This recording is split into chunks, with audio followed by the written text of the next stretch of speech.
នៅក្នុងថ្ងៃនេះគឺមានហេតុការណ៍រំជួយដីខ្លាំងមែនទែននៅក្នុងប្រទេសថៃដែលអត់ដែលធ្លាប់មានកើតឡើងអញ្ចឹងសូម្បីតែម្ដងនេះគឺជាលើកទី1ឯងបងប្អូនសូមចូលរួមសោកស្ដាយខ្លាំងមែនទែនចំពោះប្រជាជនថៃ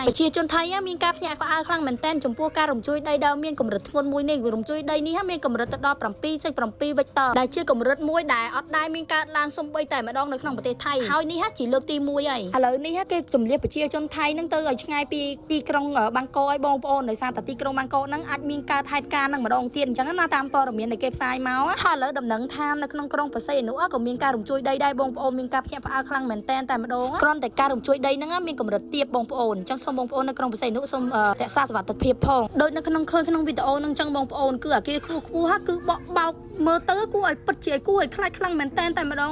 អូយបើអ្នកនៅលើអាគារហ្នឹងនឹងមានអារម្មណ៍បែបណាបងប្អូនយើងគ្រាន់តែឃើញក៏យើងខ្លាចដែរហើយតម្រាំអ្នកនៅលើអាគាររស់នៅលើហ្នឹងទៀតអូយ